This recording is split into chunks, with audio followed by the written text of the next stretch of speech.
It's no secret that the sim-to-funded trading world is absolutely exploding right now, and honestly, it makes sense. When there's a product that allows you to engage in the market while minimizing your risk, yet if you do well, there's a chance for a large financial reward, of course it's going to be popular. But whenever there's an explosion in popularity and thus the overall user base, there's bound to be a lot of questions. And that's exactly what I'm here for, to answer the most popular questions. And in this video, we're going to be answering what account size is the best account size. Now, as a very quick side note, if you stumbled across this video and you're a little bit confused about what sim-to-funded trading is in a general sense, I answered that in a previous video and I'll make sure it's linked in the description below. Anyway, back to the question at hand. What account size is the best account size when using sim-to-funded trading? In all reality, is a really fair question because as soon as you learn what sim-to-funded trading is, you go to one of these websites and you start to scroll and you realize that there's seemingly endless amounts of accounts, account sizes, and various other options. So no duh, it can be really confusing. So what I'm going to do in this video is show you the most efficient and effective way to compare all of these accounts no matter what is going on. So if things change in the future or if you're using a different firm, at least you know the overall process of how to properly compare them. I should note that for the purposes of this video, I'll be using Apex Trader Funding for the examples because as I'm filming this, Apex is by far the most popular. And I should also let you know that I'm filming this in early 2025 just because in a couple months, a couple of years, obviously the numbers could change. But remember, the overall point of this is the comparison process, not the exact numbers. So now with all that background out of the way, let's get rocking. The TLDR to this entire video is that there's no perfect answer. There's no one size fits all, as in there's no optimal account size that is perfect for everyone because of course, all traders are different. We all engage in the market in a different manner. So what I'm trying to say is when anyone argues that they know the perfect account size, it's not gospel, it's just an opinion. And what you really need to do is learn the comparison process that I'm about to show you so you can find the perfect account size and the perfect account setup for obviously your own individual trading. As I mentioned before, using Apex as an example, before you select your account size, you first have to pick your account plan, and the three options are Trade-Evate, Rhythmic, and Wealth Charts. To be completely honest, at the point that I'm filming this, Wealth Charts is brand new.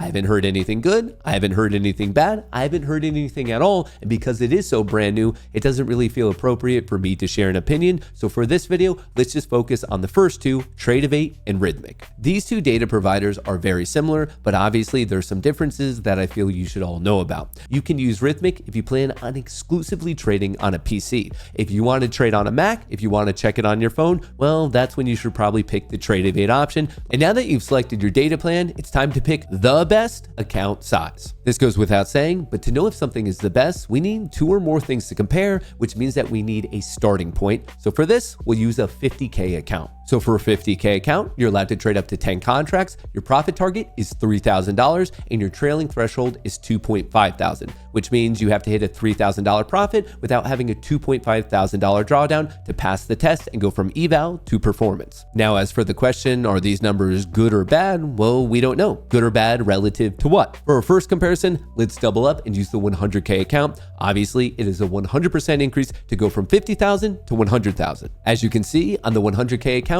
you're only allowed to trade 14 contracts, which is a little bit of an issue because that's only a 40% increase to go from 10 to 14. But in all reality, I don't think that this one is that big of a deal. Most of the time, I'm only trading one contract. And if I go more than that, I'm just trading two anyway. So the fact that you can only trade 14, yes, it's not a perfect linear increase of 100%, but I don't find this one to be that problematic. Looking at the profit target, it's 6K coming from 3K. So that's a 100% increase, perfectly fine there. Remember, from 50,000 to 100,000, we doubled up. It was a 100% increase, and that was perfectly reflected in the profit target. This is the issue. The trailing threshold on the $50,000 account was 2.5K. To keep with this overall trend, the linear increase, you would naturally expect 5,000, but instead it's 3,000, which is only a 20% increase. You see the problem there? You have to get much more profit without that much of a drawdown relative to the 50K account. By definition, this $100,000 account is more difficult to be successful with because even though you need double the reward to pass the test,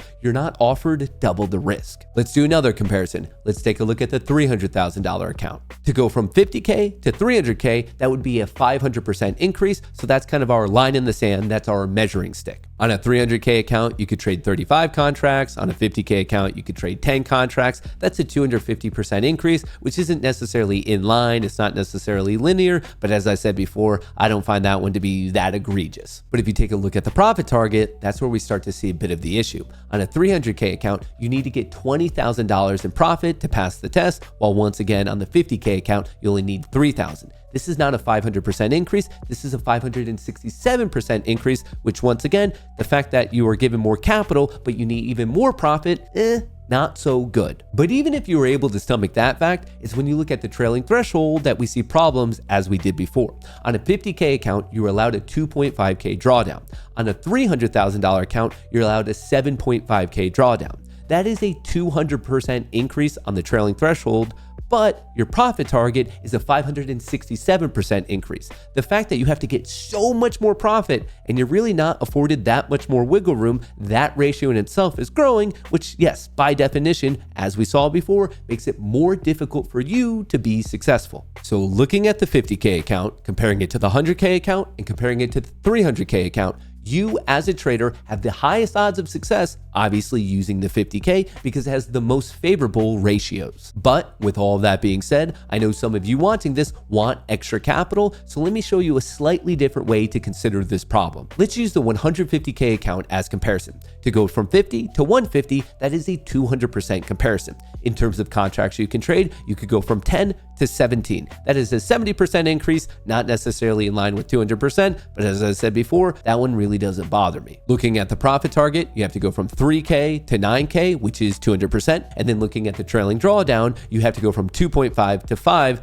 which is only a 100% increase, so not necessarily in line. So at first glance, you might look at those ratios, specifically the trailing threshold and the fact that it's not increasing by 200%, and you might consider this to be a non-option. But there is another way to look at it. Imagine if the profit target were just 6K, as in doubling up. 3K on the 50K account, and then up to 6K. Same thing with the trailing threshold, keeping it the same. 2.5K up to 5K. Don't worry about the fact that the capital is 150K. I'm really looking at that ratio between the profit target and the trailing threshold, just doubling up. 3 to 6 and 2.5 to 5. I think we would all argue that's pretty much the same thing. We're just playing with a larger amount of capital. So if we're all on the same page, saying yes, it would be fair because you're simply doubling up both the profit target and the trailing threshold, effectively what the 100K account should be. Well, the only real sticking point is the profit target that you're trying to hit to pass the test. But beyond that, it would be kind of perfect. As in when you go from the point of trading on an eval to a performance account, that's exactly what a 100K account should be. The only sticking point is that profit target when passing the eval on the 150K account. In all reality, I would argue that it's not that big of a sticking point because it's not that difficult to pass these evals. If you're wondering why I'm so confidently saying that it's not that hard to pass these tests, I made an entire video about it. It's right about here. Click somewhere on the screen. It's also in the description of the video. But beyond that test, you could basically treat these 150K accounts as 100K accounts, and you're just doubling up your amount of capital and everything else is the same. Obviously, that 150K comparison is not as straightforward as the 100K or the 300K, but I just wanted to bring it up because sometimes when you approach these problems, you can find unique answers when you approach it in a slightly different manner. And in more of a general sense, whether these numbers do or don't change, whether you're looking at Apex or another sim-to-funded company, it's this comparison approach that will help you find the best account for you. Of course, if you have any questions or thoughts, let me know in a comment below. And also, if you have any other generic questions on the sim-to-funded industry, let me know. And who knows, I might make an entire video just for you. That's what I have for you now. I appreciate you making it to this point in the video. I appreciate you stopping by. I appreciate all the good vibes. I'll catch you in the next one.